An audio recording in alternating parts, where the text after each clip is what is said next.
تو آپ نے فوراً اعتماد کیا اور اپنا کچھ تجارتی سامان حضور علیہ الصلوۃ والسلام کے سپرد فرمایا، اور ساتھ میں اپنا ایک غلام جن کا نام میسرہ تھا اور ایک اپنے قریبی رشتہ دار خزیمہ بن حکیم، یہ دو لوگ حضور علیہ الصلوۃ والسلام کی مدد کے لیے بھی ساتھ میں دے دیے، اور حضور علیہ الصلوۃ والسلام نے شام کی طرف، ملک شام کی طرف رخت سفر باندھ لیا۔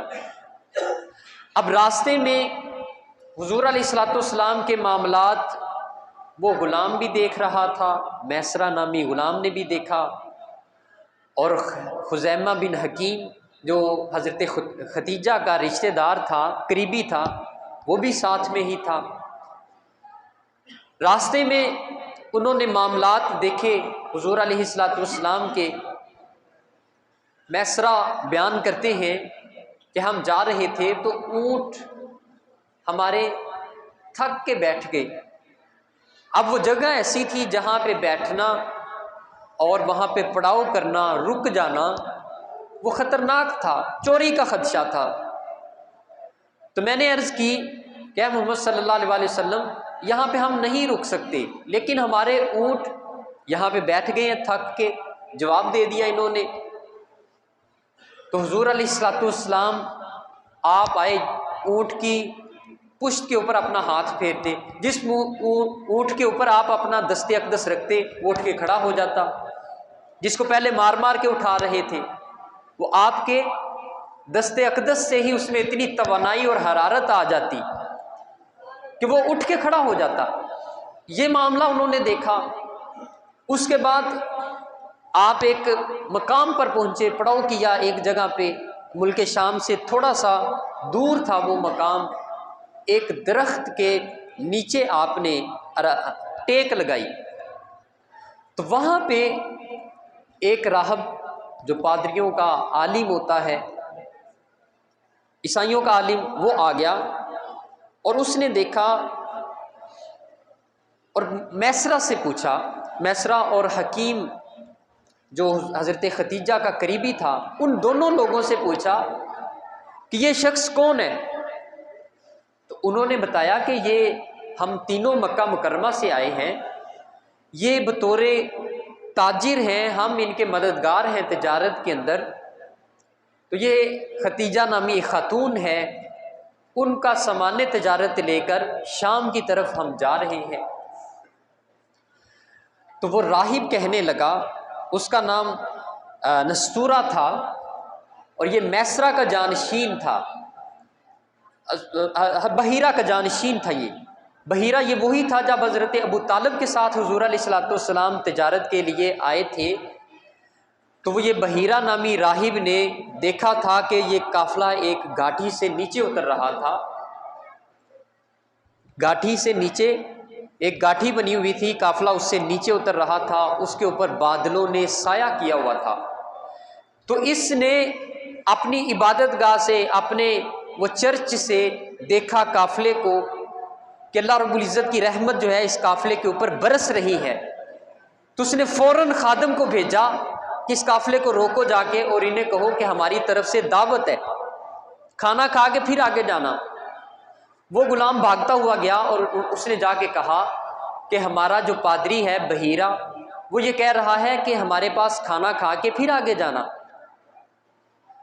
اب سب لوگوں نے اتفاق کیا، اپنا سامان تجارت کا، وہ گھوڑے اونٹ وغیرہ ادھر ہی باندھ دیے اور سب کھانا کھانے کے لیے آگے۔ اب وہ پادری جو ہے وہ دیکھ رہا تھا لوگوں کو غور سے، ایک ایک کو دیکھ رہا تھا کہ یہ جو اللہ کی رحمت برس رہی تھی وہ کس کی وجہ سے برس رہی ہے، وہ تو ابھی بھی وہیں پہ ہی برس رہی ہے۔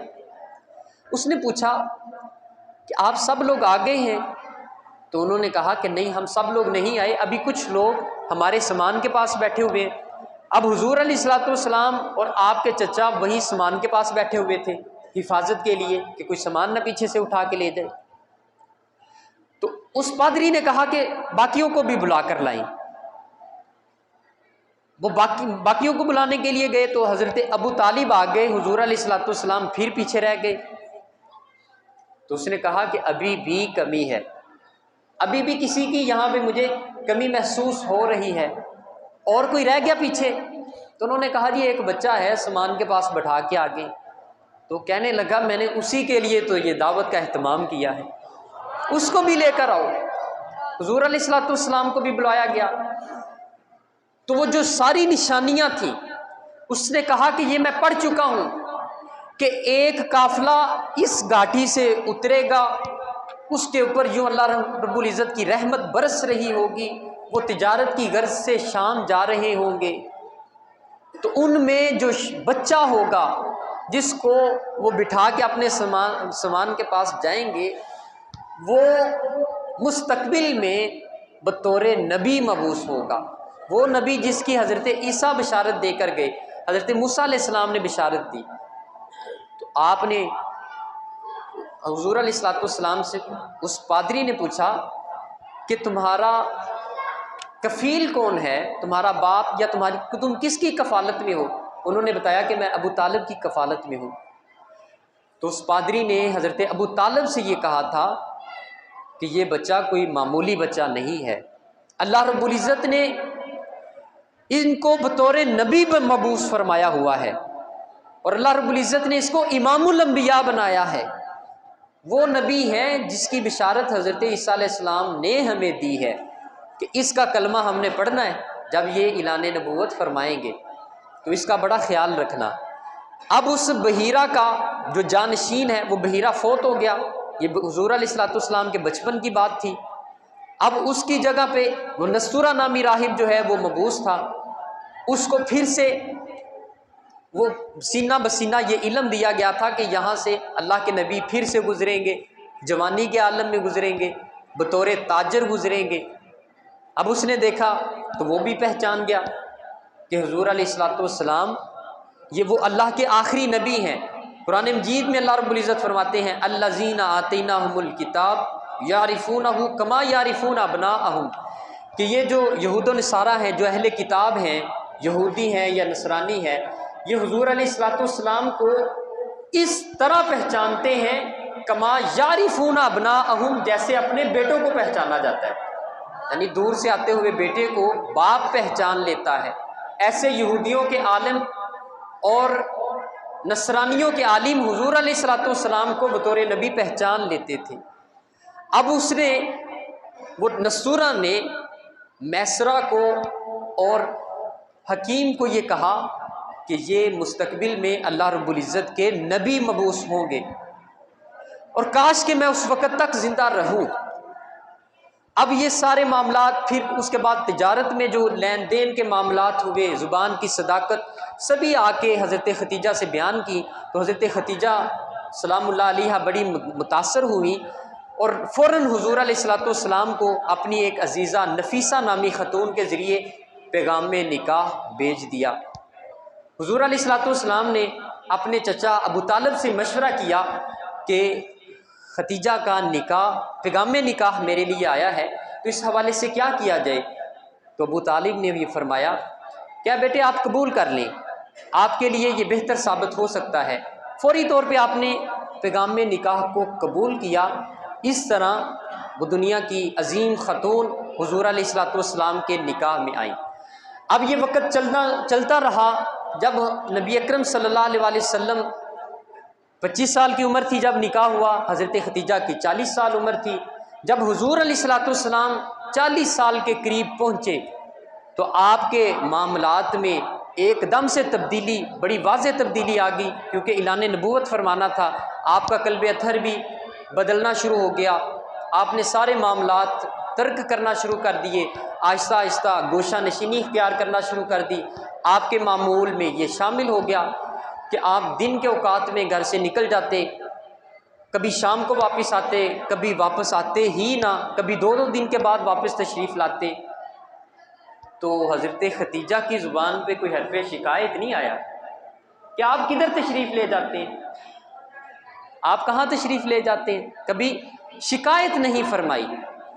حضور علیہ الصلوۃ والسلام مشاہدہ فرمانے کے لیے نکل جاتے اور غار حرا میں وہاں پہ قیام کرتے، پہاڑ کی چوٹی کے اوپر چلے جاتے زمین و آسمان کی چیزوں کو بڑی دیر تک غور سے دیکھتے رہتے، کبھی سورج کو دیکھتے رہتے، چاند کو دیکھتے رہتے، رات ہوتی تو ستاروں کو دیکھتے رہتے۔ آپ کے معمول اس طرح شروع ہو گئے کہ آپ ایک ایک چیز کو دیر تک غور سے دیکھتے رہتے، مشاہدہ فرماتے رہتے۔ یعنی غار حرا میں صرف عبادت کے لیے تشریف نہیں لے کر گئے، مشاہدے کے لیے تشریف لے کر گئے۔ غار حرا میں مشاہدے کے لیے، چیزوں پہ غور کرنے کے لیے۔ پہاڑ کے جب آپ اوپر سے ہیں، اوپر سے دیکھتے ہیں تو آپ کو ہر چیز نظر آتی ہے۔ گھر میں بھی کر سکتے تھے، گھر میں اپنے آپ کو تنہا کر لیتے، پہاڑ پہ جانے کی تشریف لے کر جانے کی ضرورت کیا پیش آئی؟ تو وہ یہی ضرورت تھی کہ جب انسان بلندی پہ ہوتا ہے تو وہ زمین کو بھی دیکھ سکتا ہے، آسمان کو بھی دیکھ سکتا ہے۔ تو آپ اعلان نبوت سے پہلے یہی کام فرماتے رہے، اور پھر جب غار حرا میں وہ وحی نازل ہوئی، اقرأ بسم ربک الذی خلق، کہ حبیب صلی اللہ علیہ وآلہ وسلم پڑھیے اللہ کے نام سے، وہ جو بہت پاک ذات ہے اس کے نام سے پڑھے۔ فرمایا ما انا بقاری، میں پڑھنے والا نہیں ہوں۔ حضرت جبریل نے اصرار کیا، اپنے سینے سے لگایا حضور علیہ الصلوۃ والسلام کو، پھر چھوڑ دیا۔ اقرأ بسم رب، پہلی آیت سورہ الگ کی نازل ہوئی تو حضور علیہ الصلوۃ والسلام کی طبیعت غیر ہو گئی، آپ کا رنگ بھی متغیر تھا۔ آپ وہ حرا سے اترے، غار حرا سے، اور اپنے گھر تشریف لے کر آئے۔ اتر کر حرا سے سوئے قوم آیا، وہ ایک نسخہ کیمیا ساتھ لایا، وہ بجلی کا کڑکا تھا یا صوت ہادی، عرب کی زمین جس نے ساری ہلا دی۔ تو داخل ہوئے وہ مزاج شناس خاتون، اس نے جب حضور علیہ الصلوۃ والسلام کے رخ زیبا کو دیکھا کہ رنگ بدلا ہوا ہے، آپ کے اوپر کپ کپی طاری ہے، قرآن نازل ہوا تھا نا، وہی قرآن جس کے متعلق اللہ رب العزت فرماتے ہیں لو انزلنا ھذا القرآن علی جبل لرأیتہ خاشعا متصدعا من خشیۃ اللہ، کہ ہم اس قرآن کو پہاڑوں کے اوپر نازل کرتے تو اللہ کی ہیبت سے پہاڑ ریزہ ریزہ ہو جاتے۔ یعنی قرآن کا ایک وزن تھا، ایک نورانیت تھی۔ تو جب وہ قلب مصطفیٰ پہ نازل ہوا تو اس نے اپنے اثرات اس دل کے اوپر مرتب کرنے تھے۔ تو آپ نازل جب گھر میں تشریف لے کر آئے تو فوراً سے حضرت ختیجہ نے پوچھا کہ یا رسول اللہ صلی اللہ علیہ وآلہ وسلم، آپ کی طبیعت میں بڑی واضح تبدیلی ہے، ایک کانپتا ہوا جسم ہے اور آپ کا چہرہ بھی متغیر ہے۔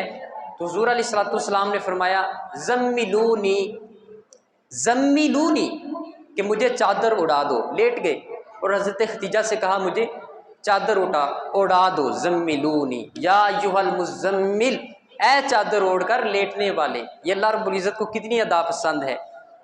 تو چادر اڑا دی حضرت ختیجہ نے۔ جب طبیعت میں کچھ استحکام آیا، کچھ طبیعت بحال ہوئی تو اٹھ کے بیٹھ گئے۔ تو حضرت ختیجہ نے پھر سے پوچھا کہ یا رسول اللہ صلی اللہ علیہ وآلہ وسلم، آپ کو پریشانی کیا ہے، مجھے بتائیے۔ تو آپ نے فرمایا کہ اے ختیجہ، اللہ رب العزت نے میرے اوپر پہلی وحی نازل فرمائی اور یہ کہا مجھ سے وانذر عشیرتک الاقربین، مطلب اس کے بعد یہ بھی ایک جو ہے وہ پیریڈ آیا کہ کہا کہ اب اپنے گھر والوں کو ڈرائیں۔ تو آپ علیہ الصلوۃ والسلام نے فرمایا کہ مجھے بڑا خوف محسوس ہو رہا ہے، یہ لوگ میری بات نہیں سنیں گے، میں انہیں جا کے کہوں گا کہ میں نبی ہوں تو یہ مجھے ماریں گے، تشدد کریں گے، میرے مخالف ہوں گے۔ تو حضرت ختیجہ رضی اللہ تعالی عنہا، آپ نے تسکین امیز جملے ارشاد فرمائے اور کہا پہلا کہ یا رسول اللہ صلی اللہ علیہ وآلہ وسلم، آپ کو پریشان ہونے کی ضرورت ہی نہیں ہے، پریشان ہونے کی ضرورت ہی نہیں۔ کیوں؟ کیونکہ آپ عزیز و اقارب سے، اپنے لوگوں سے، رشتہ داروں سے حسن سلوک فرماتے ہیں۔ نمبر ایک، آپ حسن سلوک فرمانے والے ہیں۔ نمبر دو، آپ کمزوروں کا بوجھ اٹھاتے ہیں، اور نمبر تین، آپ حسن اخلاق سے پیش آتے ہیں۔ تو اللہ رب العزت آپ کی مدد کر فرمائیں گے، آپ پریشان نہ ہو۔ حضرت ختیجہ کے ان جملوں سے حضور علیہ الصلوۃ والسلام کو دل کا سکون ملا، سکون قلب ملا۔ تو یہ بھی ایک نمونہ ہے کہ اس طرح کی تسلی امیز جو جملے ہیں ایک خاتون کے، وہ مرد کے لیے کتنی اہمیت رکھتے ہیں۔ اس کے بعد حضرت ختیجہ نے حضور علیہ الصلوۃ والسلام کی جو بھی سخت مرحلہ آیا اس میں بھرپور تعاون کیا، معاشی طور پہ اگر تعاون کی ضرورت تھی تو وہاں پہ معاشی طور پہ، جہاں پہ قولی طور پہ کسی ضرورت تھی، دام میں دیر میں سکھ نے حضرت ختیجہ نے حضور علیہ الصلوۃ والسلام کا ساتھ دیا۔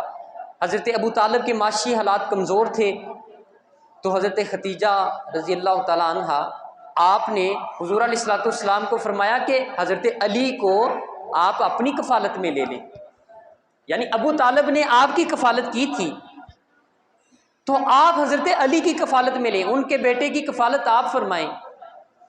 حضور علیہ الصلوۃ والسلام نے حضرت مولا کائنات کو اپنی کفالت میں لیا، اس سے پہلے لیا ہوا تھا، اعلان نبوت سے پہلے حضرت مولا کائنات حضرت حضور علیہ الصلوۃ والسلام کی کفالت میں آ چکے تھے، اور حضور علیہ الصلوۃ والسلام اگر جھجک محسوس کرتے حضرت ختیجہ کے مال سے لیتے ہوئے تو آپ یہ بھی فوراً بھانپ جاتی تو فوراً پہلے سے ہی دے دیتی۔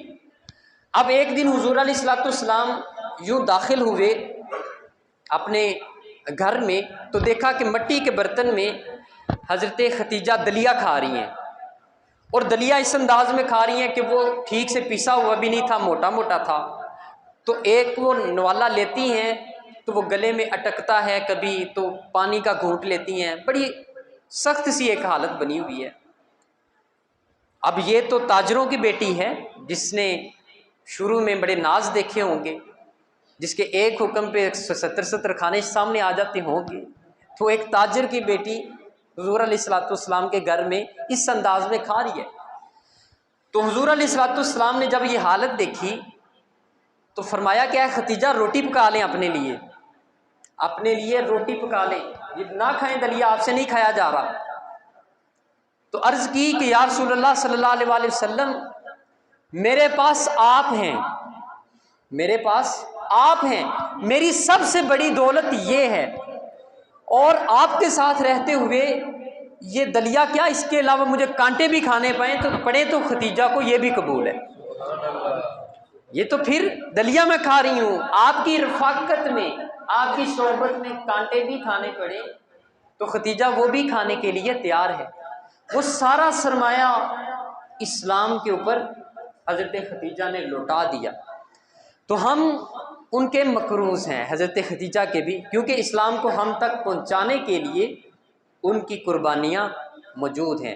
تو حضور علیہ الصلوۃ والسلام آپ 40 سال کے تھے جب حضرت ختیجہ رضی اللہ تعالیٰ عنہ آپ کا وصال مبارک ہوا۔ 10 رمضان المبارک کو وہ اس دنیا سے تشریف لے کر گئی چلی۔ دعا ہے کہ اللہ رب العزت حضرت ختیجہ الکبریٰ رضی اللہ تعالیٰ عنہا آپ کی برکت پہ کروڑوں رحمتوں کا نزول فرمائے، اور ان کو ان کی وفاؤں کا، جو حضور علیہ الصلوۃ والسلام کے ساتھ وفائیں ہیں، ان وفاؤں کا بھرپور صلہ عطا فرمائے، اور ہماری خواتین کے لیے مشعل راہ بنائے۔ وما توفیقی الا باللہ۔